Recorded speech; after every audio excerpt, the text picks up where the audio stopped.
የአሜሪካኖች ዛቻ አጓና ኢትዮጵያ የአማራ ክልል ተማሪዎች ቀጣይ የትምህርት ሁኔታ የዋግ ኽምራ ህዝብ የእርዳታ ጥያቄ እና የአእምሮ ህመም በኢትዮጵያ ያልናቸውን አራት ርዕሶች የዛሬው የዜና መጽሔት ጥንቅራችን ያስተነትናል። በዚሁ ቅደም ተከተል ይሰማሉ። ዩናይትድ ስቴትስ ኢትዮጵያ ውስጥ የሚደረገውን ጦርነትና የሰብአዊ መብት ጥሰትን ለማስቆም ያለችውን ጫናና ዛቻ አጠናክራ ቀጥላለች። ጦርነቱ ካልቆመ ዩናይትድ ስቴትስ የአፍሪቃ የእድገት ዕድል በእንግሊዝኛ ምህፃሩ አጓ ካለችው የንግድ ትስስር ኢትዮጵያን እንደምትሰርዝ አስጠንቅቃለችም። ትስስሩ ከሰሐራ በስተደቡብ የሚገኙ የአፍሪቃ ሀገራት ቀረጥ ሳይከፍሉ ሸቀጦቻቸውን ወደ ዩናይትድ ስቴትስ እንዲያስገቡ የሚፈቅድ ነው። ኢትዮጵያ ከአጓ አባልነት ከተሰረዘች ብዙ ጉዳት ይደርስባት ይሆን? የብዙዎች ጥያቄ ነው። የአዲስ አበባ ወኪላችን ስዩም ጌቱ ባለሙያ አነጋግሯል። በጎርጎሪዮሱ አላቂ ዓመት ኢትዮጵያ በአጓ ደንብ ተጠቃሚነት $300 ሚሊዮን ግድም የሚገመት ምርት ወደ አሜሪካ መላኳና ላኪ ኢንዱስትሪዎቹ ወደ 200,000 ሰራተኞች መቅጠራቸውን የፎሬን ፖሊሲ ሰሞነኛ እትም ያሳያል። በኢንዱስትሪ ፓርኮች በሐዋሳ ብቻ 95 በመቶውን ድርሻ ሴት ተቀጣሪዎች እንደሚይዙትም ይወሳል። የፖለቲካል ኢኮኖሚ ተንታኝ አቶ ሸዋፈራው ሽታሁን የአጓ ዕድል የሚታጠፍ ከሆነ በእነዚህ ሰራተኞች ላይ የሚያሳድረው ተጽዕኖ ግልጽ መሆኑ አያጠያይቅም ይላሉ። በተለይ ጨርቃጨርቅ ምርቶች አሉ ኤክስፖርት የሚደረጉት ወደዚህ ሀገር ነው እና የታክስ ፎይታ እና ቅነሳ አለ ወደ አሜሪካ ሲላክ። የአጓ ተጠቃሚ ለመሆን ከሚቀመጡ ቅድመ ሁኔታዎች አንዱ የሰብአዊ መብቶች አጠባበቅ ደረጃ ነው። የምጣኔ ሀብት ባለሙያና ተንታኝ ፕሮፌሰር አለማየሁ ገዳ ግን በዚህ ሀሳብ ከማይስማሙት ናቸው። አጓ ተጠቃሚ ከሆን ካልተሳሳት ከ10 እስከ 15 ዓመት ሳይሆን አይቀርም። ኢህአዴግ በነበረ ጊዜ በጣም ብዙ የሰብአዊ መብት ጥሰት ነበረ። ያኔ ማቆም ይችሉ ነበር። ያ አይመስለኝም። ምክንያቱ ከአዲሱ መንግስት ጋር ስላልተስማሙ ይመስለኛል። እሱን ልበለው አንድ ነጥብ። ሁለተኛ እንዴት ነው የሚጎዱት እንዳልከው በኢንዱስትሪ ፓርኮች ውስጥ ያሉ የጨርቃጨርቅ ካምፓኒዎች የሚሸጡት ውጭ ማርኬት ለአሜሪካ አንደኛው ማርኬት የአጓ ተጠቃሚዎች ናቸው። ኢንዱስትሪያል ፓርኮች ደግሞ ብዙ ሰራተኛ ይቀጥራሉ። በውጭ ንግድ አንጻር ስታየው ያን ያህል ብዙ አይደለም። ጠቅላላ ቴክስታይል ሀገሪቷ የሚሸጥ ከጠቅላላ ኤክስፖርቱ 10%። ስለዚህ ያን ያህል በኤክስፖርት ላይ ተጽዕኖ አያመጣም። ግን ዋና ተጽዕኖ የሚያመጣው ምንድን ነው? ለምሳሌ ለሐዋሳ ጨርቃጨርቅ ምናምን አይነት ብትወስድ እስከ 90% የሚሆን ምርታቸውን እዛ ነው የሚሸጡት። መሸጥ ካልቻሉ እና ከተዘርጉ በሱ የሚቀጠሩ በሺዎች የሚቆጠሩ ሰዎች አሉ። እነሱ ስራ ሊያጡ ይችላሉ ማለት ነው። እነዚህ ደግሞ በብዛት ታያቸው በጣም ችግረኛ የሆኑ በብዛት ሴቶች የሆኑ እና ደሞዛቸውን 1-2 ዓመት በፊት ጥናት አድርጌ 1,200 1,300 ብር በወር የሚያገኙ ሰዎች ናቸው። እነዚህ ሰዎች ይጎዳሉ ብዬ መናገር ይችላል። አጓ ከመጀመሪያውም የተሳሳተ ፖሊሲ አንዱ ማሳያ ነው የሚሉት የፖለቲካል ኢኮኖሚ ተንታኝ አቶ ሸዋፈራው ሽታሁን የመፍትሄ ሀሳባቸውን ሲያስቀምጡ ፖሊሲያችን የውጭ ጥገኛ እንዲሆን ሳይሆን ራሱን እንዲችል ነው መደረግ የነበረበት።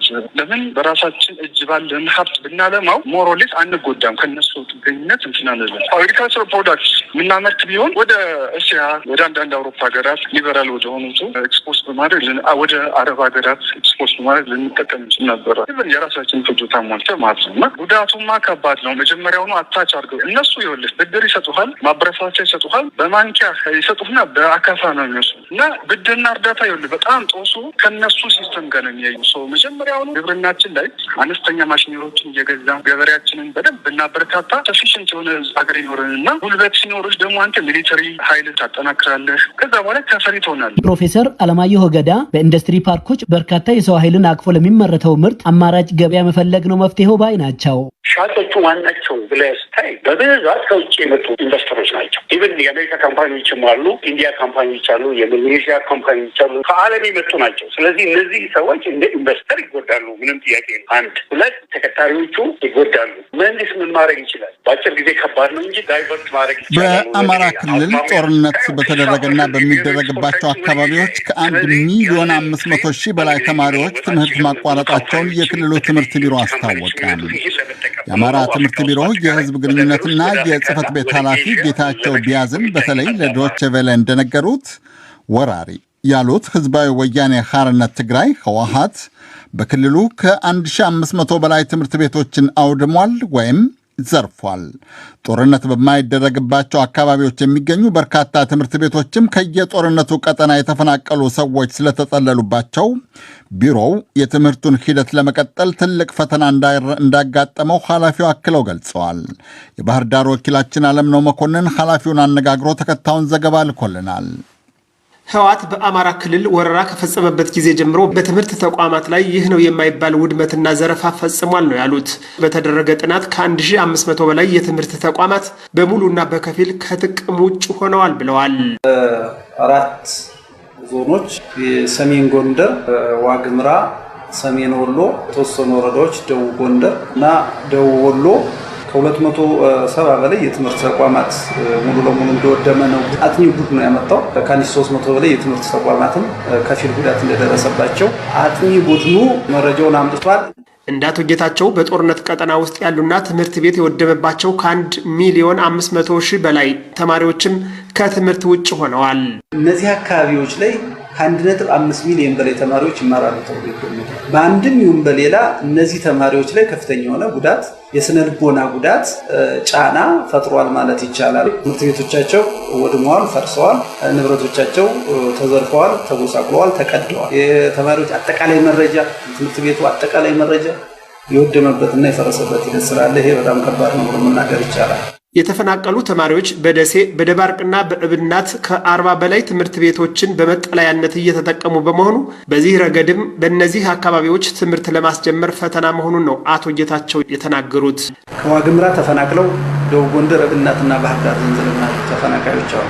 ከሰሜን ወሎ ተፈናቅለው ደሴ ከተማ የተጠለሉ በርካታ ተፈናቃዮች አሉ፣ ከአፋርም ጭምር ማለት ነው። እነዚህ ተፈናቃዮች ተጠልለው የሚገኙ ትምህርት ቤቶች ላይ ነው። ከሰሜን ጎንደርም አዳርቃይ አካባቢ እና በዚያ ዙሪያ ላይ ካሉ ወረዳዎች የተፈናቀሉ ደባርቅ ላይ ነው ያሉ። እነዚህ ተፈናቃዮች ያሉ ትምህርት ተቋማት ላይ ደሴ ከ33 በላይ የትምህርት ተቋማት ተፈናቃዮችን ይዘው ነው ያለው። ስለዚህ መማር ማስተማሩን ለማስቀጠል ትልቅ ፈተና ሆኖብን ነው ያለው። ነፃ በወጡ አካባቢዎችና በተፈናቃዮች የተያዙ ትምህርት ቤቶችን ስራ ለማስጀመር የተለያዩ ስራዎች እየተከናወኑ መሆናቸውንም አቶ ጌታቸው አብራርተዋል። የአማራ ክልል ትምህርት ቢሮ ከክልሉ መንግስት ጋር እና ከሚመለከታቸው አካላት ጋር ሆኖ ተፈናቃዮች ሌላ መጠለያ ሆነው የተፈናቀሉ ተማሪዎችም ጭምር ትምህርት እንዲጀምሩ ለማድረግ ጥረት እያደረግን ነው ያለን። በእኛ አቅምና ከአጋር አካላት ጋር ደሴ ላይ ወደ 25 ድንኳን አድርሰናል። ደቡብ ጎንደር 22 እና ዋግምራ ተፈናቃዮች 22 ድንኳን አካባቢ፣ ደባርቅ ላይም እንደዚህ ድንኳኖችን አድርሰናል። ሌላው ድንኳን ብቻ ሳይሆን ደግሞ ሌሎች ለመማር ማስተማሩ የሚያገለግሉ ቁሳቁሶችን የማሰባሰብ ስራ እየሰራ ነው።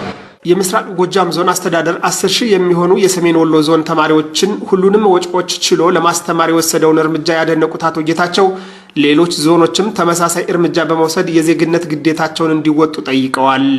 የአማራ ክልል ትምህርት ቢሮ በሌሎች ሰላማዊ እንቅስቃሴ ባለባቸው የክልሉ አካባቢዎች 4 ሚሊዮን የሚጠጉ ተማሪዎችን መዝግቦት ትምህርት መስጠት መጀመሩንም ኃላፊው ተናግረዋል። አለምነው መኮንን ለዶቼ ቬለ ራዲዮ ባህር ዳር። ተከታዩም ዘገባ እዚያው አማራ ክልል ስላለ የጦርነት ችግር ነው የሚያወሳው። በዋግ ኽምራ ብሔረሰብ አስተዳደር ዞን በሚደረገው ጦርነት ከ100,000 በላይ ሰዎች መፈናቀላቸውን የአካባቢው ማህበር ባለስልጣናት አስታወቁ። ዋግ ኽምራ ዞን ከሚያስተዳድራቸው 7 ወረዳዎችና 2 የከተማ አስተዳደሮች ከ2 ወረዳዎች በስተቀር ሌሎቹ በሙሉ አሁንም በህዝባዊ ወያኔ ሓርነት ትግራይ ህወሓት ቁጥጥር ስር ናቸው። የዋግ ልማት ማህበር እንዳስታወቀው ህወሓት በሚቆጣጠራቸው አካባቢዎች የሚኖረው ህዝብ እስከ ሞት በሚደርስ ረሃብ እየተሰቃየ ነው። የአዲስ አበባ ወኪላችን ሰለሞን ሙጬ ዝርዝር ዘገባ ልኮልናል። በ7 የወረዳና 2 ከተማ መስተዳድሮች የተዋቀረው ዞኑ ሳህላና ዝቋላ ከሚባሉት ወረዳዎች በስተቀር ሌሎቹ አሁንም ከአማራ ክልል ቁጥጥር ውጭ ናቸው። የዋግ ልማት ማህበር የአዲስ አበባና አካባቢዋ የዋግ ተወላጆች ኮሚቴ ሰብሳቢ አቶ ምትኩ በየነ ዛሬ እንደተናገሩት 1 ሚሊዮን ህዝብ ከሚኖርበት ከዚሁ ዞን ግማሹ ቀድሞውኑም በእርዳታ ኑሮውን የሚገፋ ነበር። አሁን ደግሞ ጦርነቱ 100,000 ሰዎችን አፈናቅሏል። ከ100,000 ህዝብ በላይ ነው ከቀዩ የተፈናቀለው። ከነዚህ መካከል በ4 መጠለያ ጣቢያዎች በዘንዘልማ እና በዙሪያው ባህር ዳር አካባቢ፣ በእብናት ሳህላና ደሴ አካባቢ ወደ 50,000 የሚጠጋ ተፈናቃይ ነው ያለው። ከዚህ ውጭ ያለው በተለያዩ አካባቢዎች በተለያዩ ከተማዎች በዘመድ በወገን ተጠልሎ የሚገኝበት ሁኔታ ነው ያለው። ከቀዩ ተፈናቅሎ የመጣው ህብረተሰብ ክፍል በመንግስትም በዋናነት በህዝቡ ድጋፍም ጭምር የተለያዩ እገዛና ድጋፍ እየተደረገላቸው ነው ያሉት። ነገር ግን እነዚህ አካላት አሁንም ድረስ የከፋ ችግር ላይ ነው ያለው። በቂ የሆነ ምኝታ የላቸውም። አብዛኞቹ መሬት ላይ ነው የሚተኙት። በቂ የሆነ የምግብ አቅርቦት የለም። ቋሚ የሆነ የምግብና ስራ አልተጀመረም። የአልባሳት ችግር አለ።